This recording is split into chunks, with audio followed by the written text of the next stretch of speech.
Tout commence il y a de cela longtemps, le jour du 15e anniversaire de Madeleine. Dans le petit village où elle habitait, personne n'avait jamais vu ça.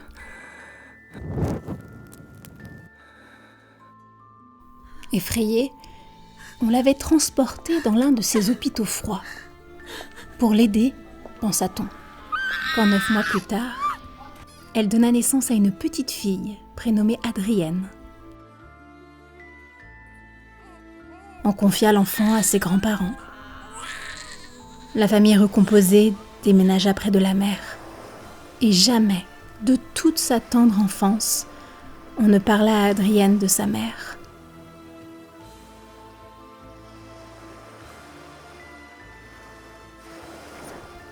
Mais parfois le soir, des murmures provenant de la chambre d'à côté rompaient le silence. Des murmures à propos d'une jeune fille dangereuse, aux yeux maudits qui vivait loin.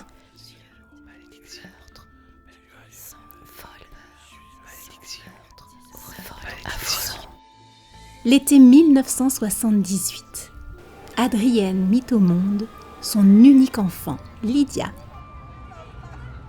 Le nom de Madeleine n'avait pas été prononcé depuis plus de 30 ans, quand un matin de mai, Lydia fit exploser, par inadvertance, le vase familial, sans l'avoir touché. On conseilla à la jeune maman d'emmener l'enfant là, où sa mère avait été conduite il y a des décennies de cela.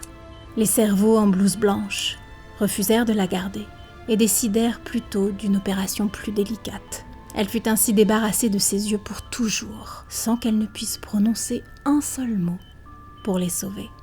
Sa famille enterra le sujet et l'obligea à raconter à qui veut l'entendre que l'enfant était né ainsi, sans ses yeux.